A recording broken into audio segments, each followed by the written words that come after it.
Hi, magandang araw. Gusto kong i-share sa inyo ang tungkol dito.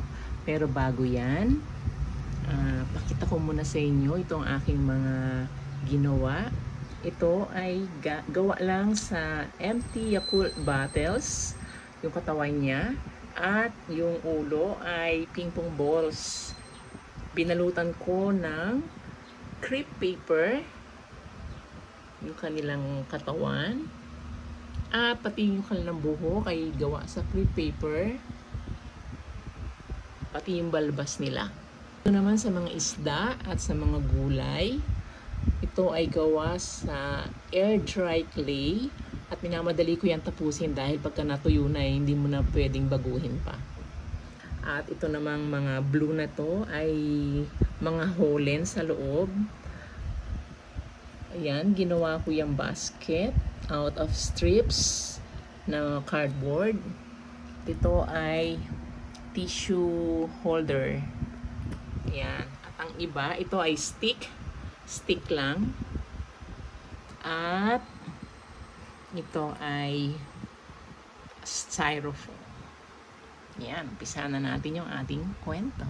Kwentong ito ay tungkol sa tatlong alipin. Ayan, ang tatlong alipin. At meron silang amo na aalis siya, pupunta siya sa malayong lugar at gusto niyang ipamahala, ipagkatiwala yung kanyang pera sa tatlong alipin na ito. Itong kwento na ito makikita nyo sa Mateo chapter 25 verses 14 to 30. Tapos ang pamagat niyan yung ang talinghaga tungkol sa tatlong alipin. Ang kwento niyan ay isang araw umalis itong si amo pupunta sa ibang lugar, sa malayong lugar. At binigyan niya yung kanyang tatlong alipin. Ayan silang tatlo. Ng salaping ginto para palaguin habang siya ay wala. Sa una, nagbigay siya ng 5,000 salaping ginto. Ayan. 1, 2, 3, 4, 5. Sa pangalawa naman, ay nagbigay siya ng 2,000 salaping ginto. At sa ikatlong alipin, ito, sa ikatlong alipin, ay nagbigay siya ng 1,000 salaping ginto. At ang amo ay umalis na. At ano ang ginawa ng tatlo na to? Yung unang binigyan ng 5,000 salaping ginto ay naghanap buhay, ginamit niyang puhunan. At siya ay kumita ng 5,000 salaping ginto pa doon sa kanyang ginawang pagtitinda ng isda. Ang ikalawang alipin naman ay nagtinda ng mga gulay. Yung 2,000 ginto niya na binigay ni amo ay kumita pa ng another 2,000 sa tininda niyang mga gulay. Pero ano kaya ang ginawa nitong ikatlo? Nakikita niyo ba? Hindi siya nagtinda o hindi niya ginamit yung 1,000 salaping ginto na pinamahala sa kanya na para palaguin. Sa halip, ang ginawa niya ay naghukay siya at ibinaon yung salaping ginto. Ang galing niya, di ba?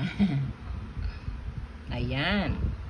Pagkatapos nun, lumipas ang mahabang panahon at bumalik yung amo. Gusto niyang kolektahin yung perang kinita ng mga alipin. At lumapit ang aliping may 5,000 salaping ginto. Dala ang kinita niyang 5,000 pa salaping ginto. Sinabi sa kanya ng amo, "Magaling, tapat at mabuting lingkod. Naging tapat ka sa kaunting halaga, kaya gagawin kitang tagapamahala ng mas malaking halaga. Samahan mo ako sa aking kagalakan," sabi nung amo. Lumapit naman yung ikalawang alipin na may 2,000 salaping ginto. Dala ang kinita niya na 2,000 pa na salaping ginto. Nang makita ito ng kanyang amo, sinabi rin sa kanya, "Magaling, tapat at mabuting lingkod. Naging tapat ka sa kaunting halaga, kaya gagawin kitang tagapamahala ng mas malaking halaga. Samahan mo ako sa aking kagalakan, sabi no amo. Pagkatapos, dumating ang aliping may 1,000 salaping ginto. Sinabi niya sa kanyang amo, alam ko pong mahigpit kayo at pinipitas nyo ang bunga ng hindi nyo itinanim at inaani ang hindi nyo inihasik. Natakot po ako kaya't ibinaon ko sa lupa ang inyong salaping ginto. Heto na po ang inyong salapi. Ayun ang ginawa niya. At syempre pa hindi nasiyahan yung amo. Tamad na lingkod. Alam mo ang mga bagay na ito, ngunit wala kang ginawa. Bakit hindi mo na lamang inilagay sa bangko ang aking salapi?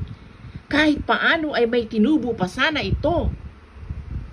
Inutusan ng amo ang ibang aliping kunin ang 1,000 salaping ginto at ibigay ito sa aliping may 10,000 salaping ginto. Sinabi rin niyang ang lahat ng mayroon ay bibigyan pa ng marami at magkakaroon ng sagana.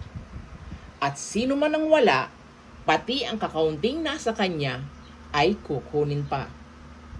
Tapos, iniutos niyang itapon sa labas ang tamad na alipin.